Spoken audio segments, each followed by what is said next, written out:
Hello, everybody, and welcome to Nathan on Shuffle and to my latest Top 5 episode. This is going to be a good one. This is the show where I do a Top 5 list of some topic in progressive rock or related genres, and it's always a fun time to be able to give you guys my impressions and thoughts, and then turn it over to you guys in the comments section to give me your Top 5s and what you would have put together as a list for this topic. And as always, I just come up with it basically off the top of my head with little research, not really trying to do a dissertation here, just trying to give a quick video of some of my quick thoughts based on my knowledge of progressive rock and my history with the genre over these past 20 years or so that I've been listening to the music.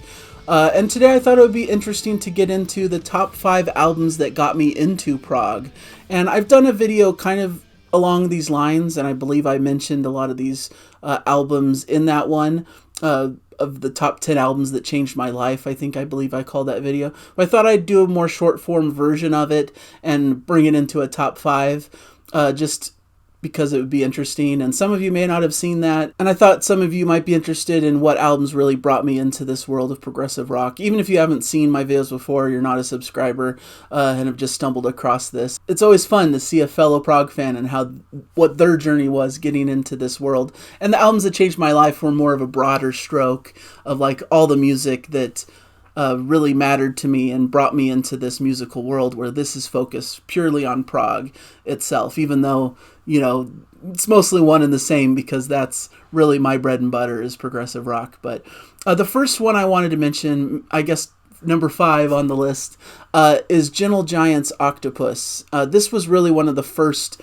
big prog albums that I really paid attention to and loved when I heard it. My dad is a huge Gentle Giant fan, and he would play it around the house, as odd as that may sound. My mom's not a huge fan, but she'd allow him to indulge his interests in progressive rock and play that music.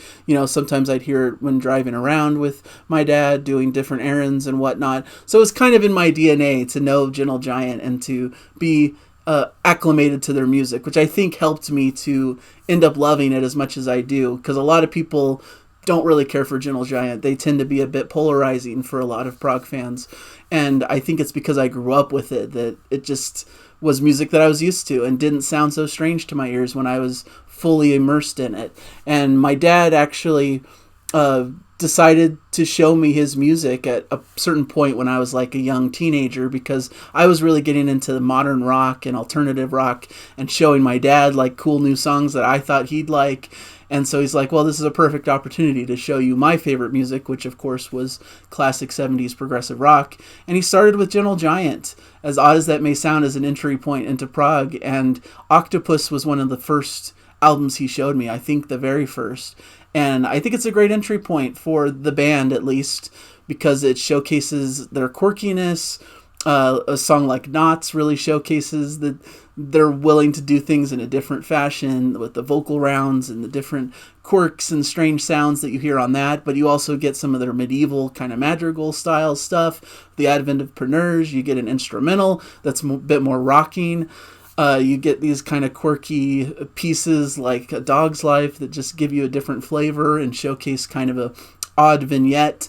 And there's just so many different flavors and things on the display on this album that got me prepared to enjoy progressive rock, to be okay with different styles all coming together into one record. The second album that I wanted to put on this list is Yes and their album Close to the Edge, because I think this is where I really fell in love with the epic format of progressive rock. Hearing this epic piece of Close to the Edge, one of the first big grand epic pieces of music that I had heard, a track that sprawls almost 20 minutes in length, is just something that really grabbed my ears and really fascinated me, that music could push boundaries, that it could be beyond like your 4 or 5 minute song length, and that they can explore a lot of different things in this space, and just the different styles that take place throughout this kind of chaotic opening sequence in the track Close to the Edge.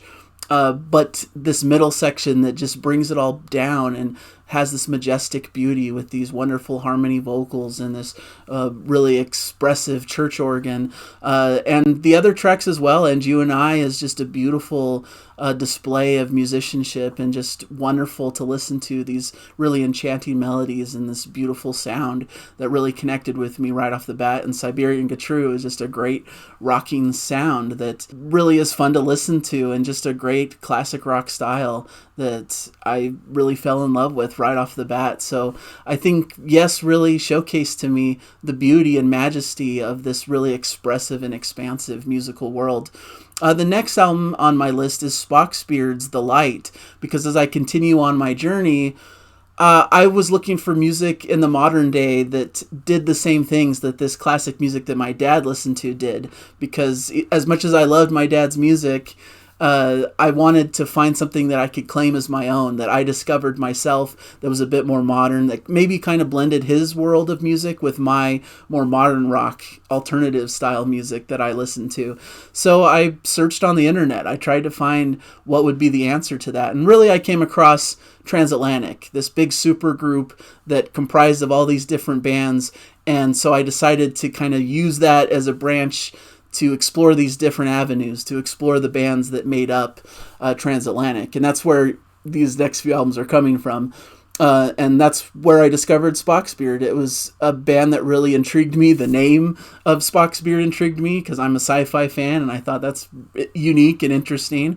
And I actually downloaded a song from Spocks, Thoughts, which had a bit of that Gentle Giant sensibility. And I'm like, well, this is definitely worthy to explore. So I went with my dad to the record store, and we bought Spocks The Light because it's their debut record. We thought, why not start with their first record?